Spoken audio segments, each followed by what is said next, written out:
Manila Broadcasting Company. Sa balita, komentaryo, isyu, serbisyo publiko. Aksyon Radio! Sa Bacolod, Aksyon Radio! Aksyon Radio!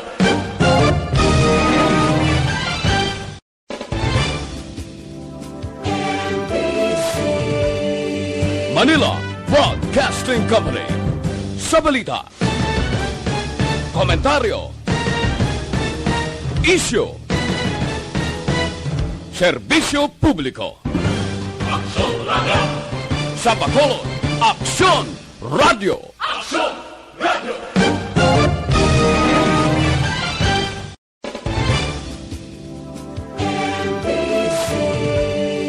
Manila Broadcasting Company. Sa balita, komentaryo, isyu, serbisyo publiko. Aksyon Radio! Sa Bacolod, Aksyon Radio! Aksyon Radio!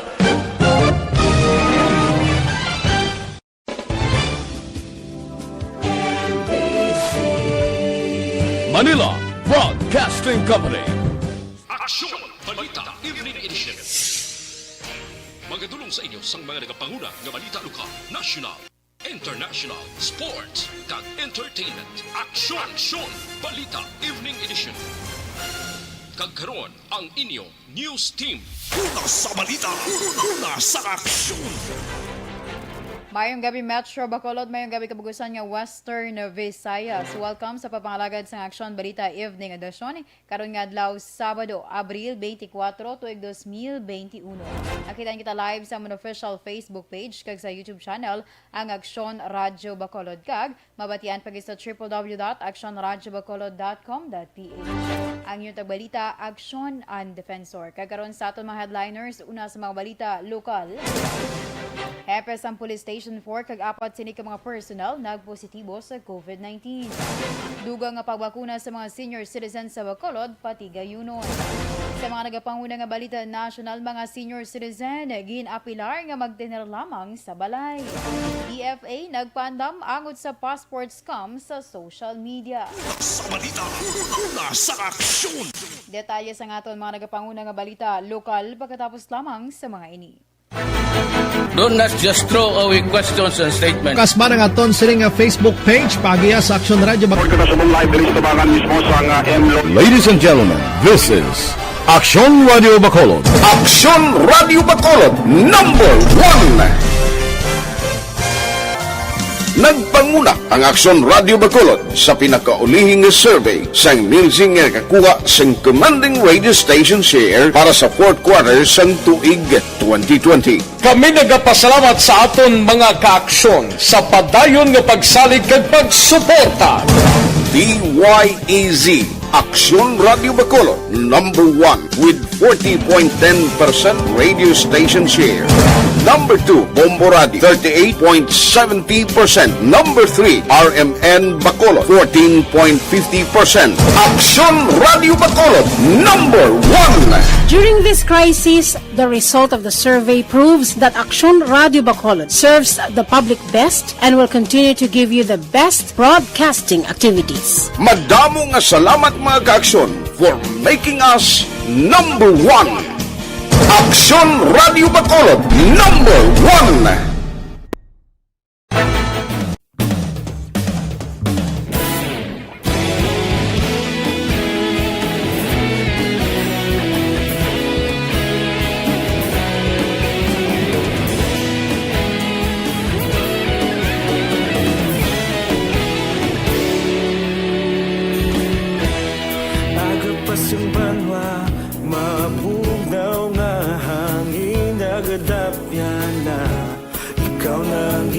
Pamatian namon ginasandigan Tingog sang probinsya kamatuuran ginapalap na Minsay nga may dala paglaom kag kasanat Tinuig na nagligan ikaw gihapon ang ako nga istasyon adlaw sa pagtuhaw sa biton. Mga balita may dala inspirasyon. Aksyon radyo, bakulog man sa gihapon. Padayon Aksyon radyo, bakulog saludo sa imo. Padayon Aksyon radyo, salamat sa pagserbisyo. Patas kag balanse, matuod na mensahe, wala sang ginadampingan. Padayon Aksyon radyo.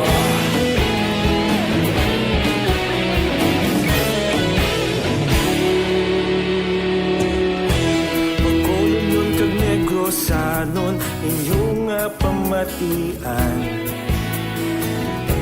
Stasyon nga nagapalaplag sang kamaturan.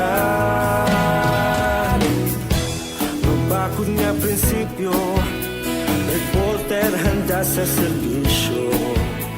Kahapon, karun kag sa gihapon, kita magapadayon.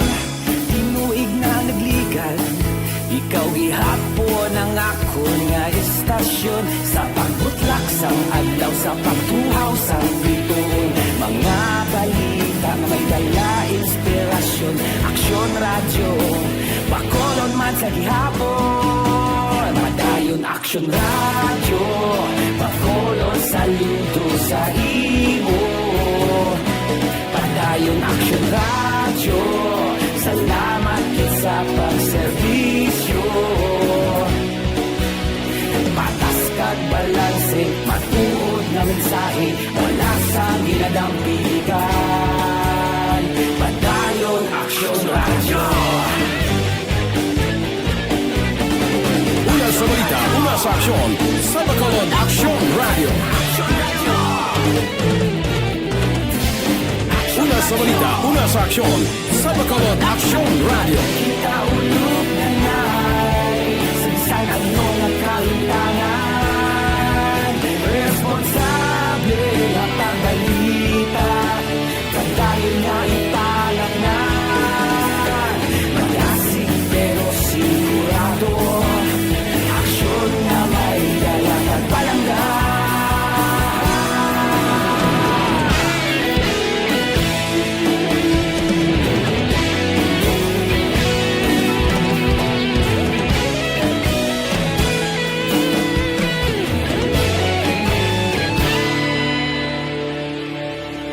Padayon Aksyon radyo, bakolod saludo sa imo. Padayon Aksyon radyo, salamat gid sa pagserbisyo. Padayon Aksyon radyo, bakolod saludo sa imo. Padayon Aksyon radyo, salamat gid sa pagserbisyo. Patas kag balanse, matuod na mensahe, wala sang ginadampigan. Padayon Aksyon radyo.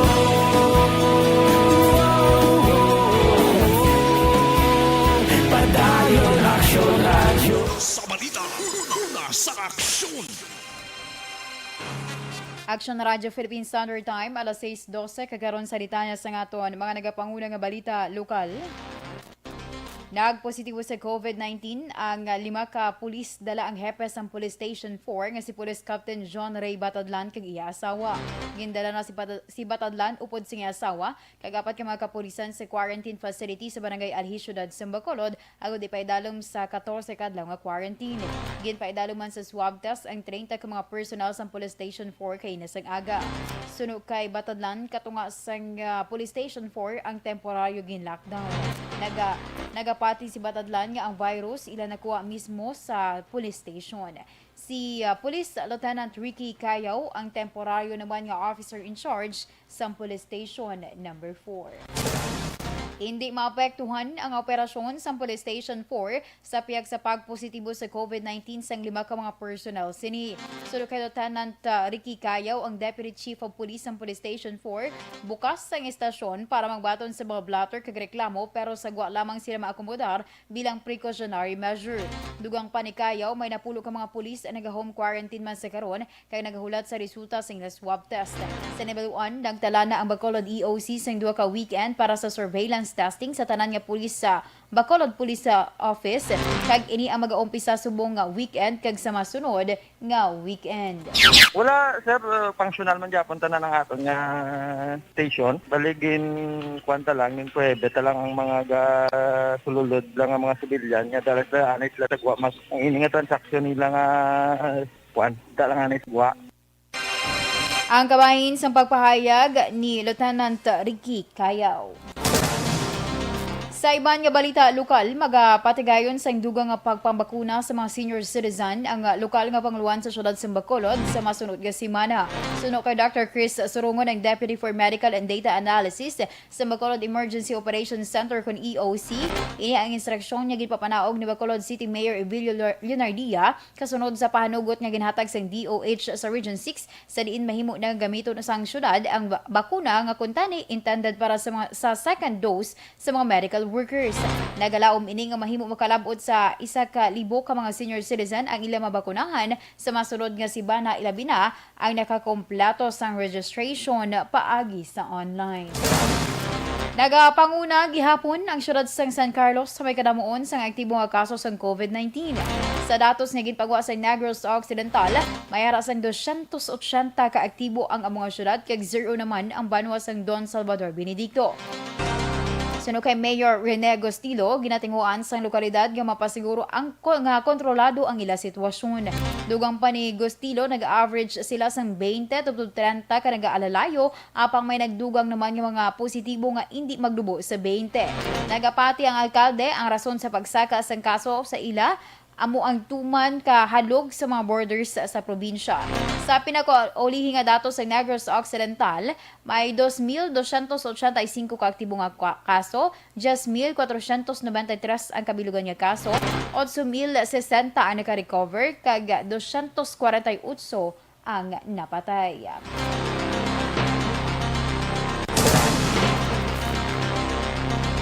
Ginpalayag ni Vice Mayor Elcida Familyaran nga siya mismo hindi pa sigurado kung magpapili sa Mayo 2022 nga eleksyon. Suro kay Familyaran, malayo pa ang eleksyon kag madamo pa sang option kag mga posibilidad nga mag-aabot. Dugang pa, wala sang may nakahibalo sa matabo sa maabot nga eleksyon kag kung ano ang kapalaran sang kada politiko. Ginpalayag man ni Familyaran nga hindi man kontrolado kung sino ang mga kasumpong kag nagadepende na sa mga botante kung sino ang ila ibutang sa puwesto. Una sa balita, una sa aksyon. Aksyon Radyo Philippine Standard Time, alas 6:16. Sa mga nagaproblema, bangod sa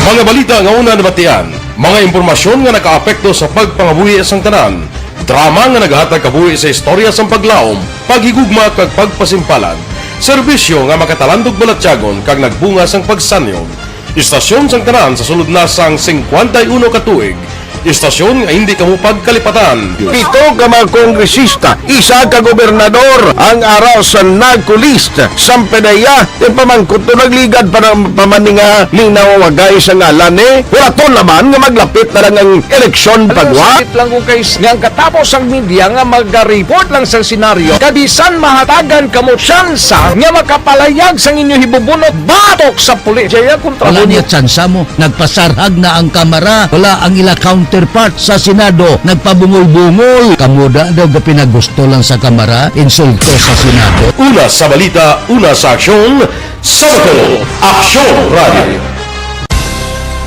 Today, DOA is confirming that a 38-year-old female Chinese patient under investigation, or PUI, is positive for the novel coronavirus 2019-nCoV. I issued an order to Executive Secretary Major Dia clearly laying down the responsibilities of each department in implementing the Bayanihan to Heal as One Act. Makabig nga pinakadako nga hangkat nga natubang sang pungsod Pilipinas ang COVID-19 pandemic. Tanan nga sektor ang apektado. Tanan nga kinahanglan sang pagtamod kag nagakaigo nga pagserbisyo. Bisan pa ang industriya sang pagwaragwag nagapangatubang sang kaangay nga pagpanghangkat. Apang Aksyon Radio Bacolod wala nagbiya sa pagpangalagad sa kahanginan sa pihak sang kabudlayan, peligro kag risgo nga dulot sang pandemya.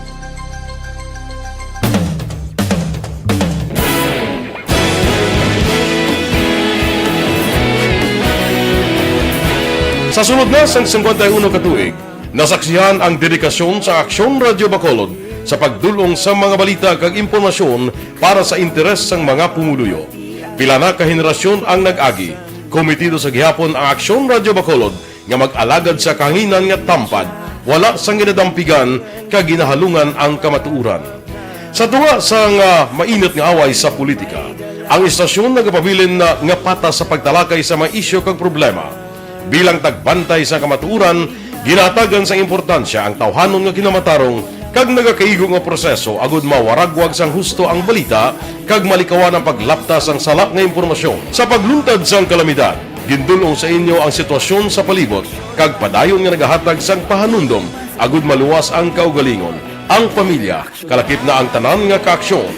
Sa tion sang kasubo, nanari-sari nga mga matahom nga drama ang nagalingaw sa inyo. Ang inyo reklamo amon ginpamatian kaginhatagan sang aksyon. Padayon ang reforma sa serbisyo ang ginahimo sa Aksyon Radio Bacolod agud madulong ang balita sa diin ka man nga bahin sang kalibutan. Ang Aksyon Radio Bacolod nagapanguna sa kadamuon sang online engagement sa isla sang Negros. Ang Facebook followers sa istasyon ang nagdangat na sa masobra tunga sa milyon. Bacolod kag Negros anon inyong pamatian. Nga nagapalaplag sang kamaturan. Humalin sa tutubtub subong, nagapanguna sa gihapon sa balita, serbisyo publiko kag kalingawan ang Aksyon Radio.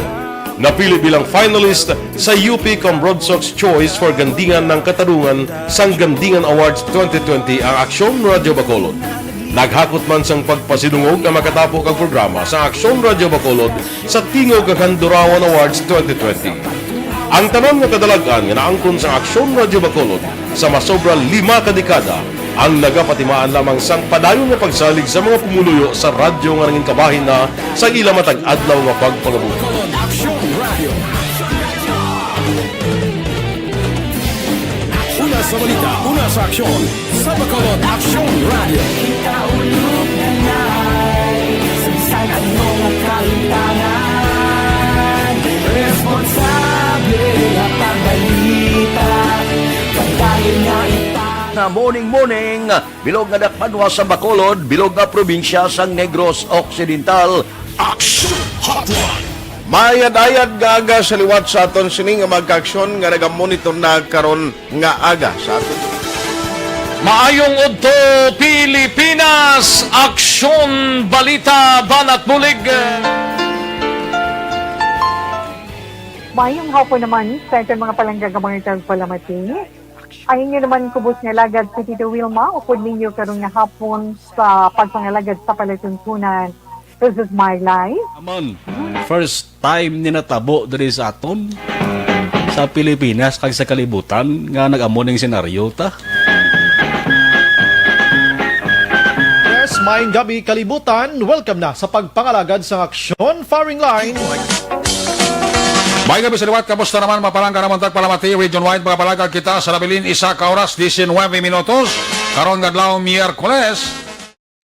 Anniversary Aksyon Radio Bacolod. Isa po kayo sa haligi ng katotohanan para sa kapayapaan, hindi lang sa siyudad ng Bacolod, kundi pati sa lalawigan ng Negros Occidental. Mabuhay ang Aksyon Radio Bacolod. Sa pihak sa mga pagdilaw ngay natubang sang komunidad, padayon nga nagpangalagad sa inyo.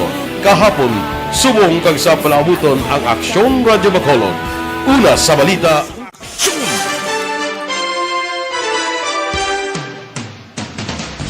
Aksyon na Radyo Philippines Standard Time, alas 6:22, kakaroon sa ritanga sa ngaton mga nagapanguna nga balita national. Nag-apilar si Health Undersecretary Maria Rosario Vergara sa mga senior citizen nga hindi na lamang magwa sa balay para maglinya sa community pantries. Ginhimo ni Vergara ang apilasyon matapos ginatake sa korason ng isa ka senior citizen samtang nagalinya sa community pantry nga ginorganisa sa aktres nga si Angel Oxin sa syudad sa Quezon. Ginpahanungdom ni Vergara nga ang lugar nakapaidalom sa Modified Enhanced Community Quarantine sa diin, ginadumilian nga magkagwa ang mga senior citizen para sa ila safety. Una diri, isa ka 67 anyos nga lalaki nga ginkilala kay Rolando de la Cruz ang ginatake sa korason kag napatay samtang nagalinya sa community pantry nga ginorganisa ni Locsin sa barangay Holy Spirit. Ang balot vendor nga ginreport nga nagalinya sa venue pasado las 2 pasang kaagahon. Nagpangayo naman sa pasaylo si Locsin sa insidente apang wala naman sa may ginbasol ang pamilya de la Cruz. Ginaimbestigahan sang kapulisan ang natabo. Ginpahanungdom sa Department of Foreign Affairs sa DFA sa publiko nga wala ini nagausar sa social media, ilabi na ang sa pag-akomodar sa passport appointments kag ginpahayag nga wala o kung hindi ini ginapahanugutan. Sa advisory, ginpahayag sa DFA nga mahimo lamang patigayuno ng aplikasyon sa passport paagi sa official appointment system.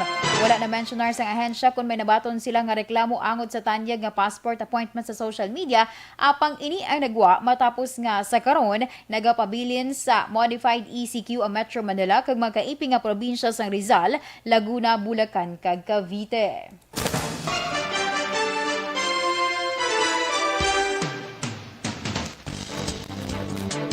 Ginpahayag sa isa ka vaccine expert nga ang pag-impon sa lain-lain nga bakuna malawig nga practice na sa medical field kag wala nakahatag sa anuman nga halit sa piyat nga wala pa sang clinical trials angot sini.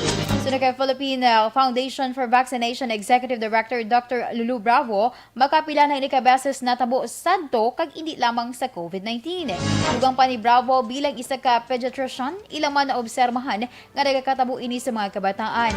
Isa sa giniehemplo ni Bravo amo ang pneumococcal conjugate vaccine o PCV sa diin mahimo gamiton bilang alternatibo ang PCV-13 kung magkulang ang supply sa PCV-10.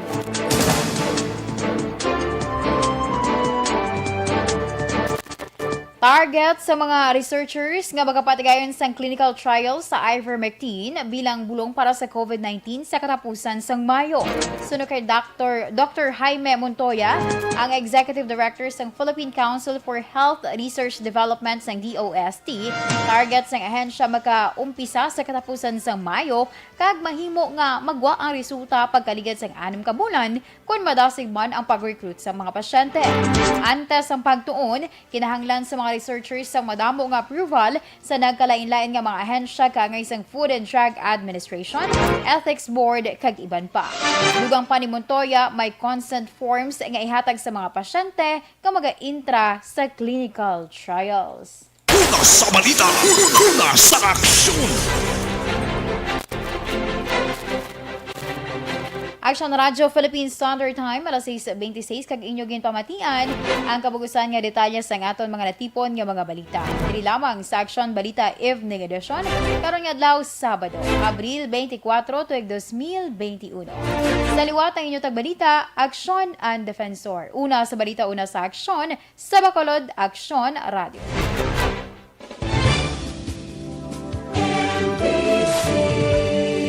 Manila Broadcasting Company. Sa balita, komentaryo, isyu, serbisyo publiko. Aksyon Radio! Sa Bacolod, Aksyon Radio! Aksyon Radio!